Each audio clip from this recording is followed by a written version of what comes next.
नमस्कार, मी नूतन प्राथमिक विद्यामंदिर सहशिक्षक माळी संतोष शिवाजी. तर सांगण्याचं तात्पर्य असं की हा रस्ता जिजाऊ चौक, छत्रपती संभाजी महाराज तो तसाच छत्रपती शिवाजी महाराज जाणार आहे. वर्षभरापासून काम चालू आहे आणि भविष्यात म्हणण्यापेक्षा अगदी एक 10-15 दिवसाच्या आता पाऊस सुरू होतोयच. पाऊस सुरू झाल्यानंतर ज्या काय अडचणी आम्हाला येणार आहेत त्या अडचणीला सामोरं जाणं आम्ही तर जातोयच, दरवर्षी जातोय.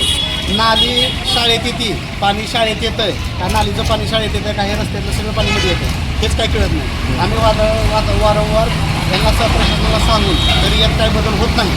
आणि आम्ही जे काय करायचं आम्ही स्वतः तिथे वीट टाकले, तुम्ही पाहू शकता त्या विटासुद्धा बुजून गेले, त्याच्यातून पाणी मध्ये येतं. आणि लहान मुलं आहेत आमच्या लहान मुलाचा गटाचा 1 ते 4चा 1 ते 4 म्हणजे 10 ते 12 वर्षाची मुलं आहेत.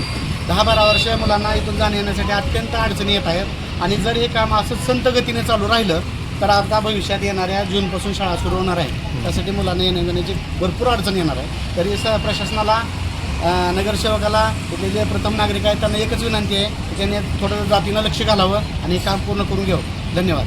आमचे सहकारी बोलतील. आमची पण एक शिक्षक या नात्यानं माझं एक मत मांडण्याची इच्छा आहे.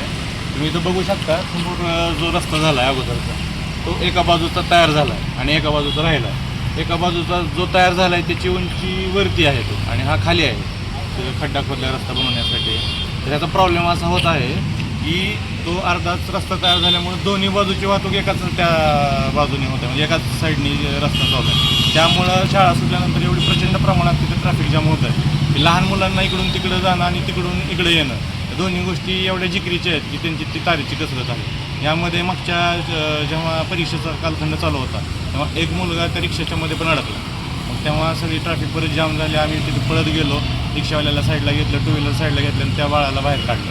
म्हणजे एखाद्या लहान लेकराचा पाय अडकू शकतो, त्यांचे हाडांची वाढ म्हणजे त्यांचे हाडं कोवळे असतात, त्यामुळे त्यांच्या जीविताला धोका आहे किंवा त्यांना कुठलं व्यंग आलं तर ह्याला जबाबदार कोण.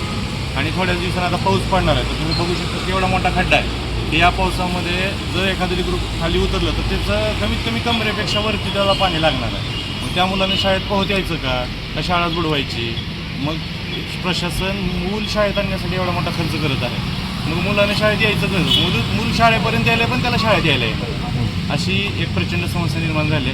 म्हणून इथले जे काही लोकप्रतिनिधी आहेत किंवा समाजातील एक चांगली समाजसेवक आहेत त्यांनी बाबा रस्ता पटकन व्हावा ह्याच्यासाठी काय पाठपुरावा करता येतो का, किंवा आमच्यासारख्या आणखीन काय नागरिकांची मदत हवी आहे का त्यांना.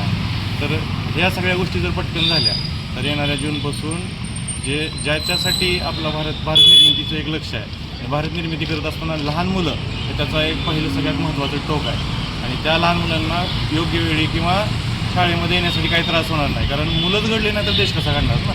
म्हणून लोकप्रतिनिधींना विनंती आहे की त्यांनी लवकरात लवकर रस्त्याचा प्रश्न मार्गी लागला आहे पण काम मार्गी लावावं, एवढी आमची विनंती आहे. ओके.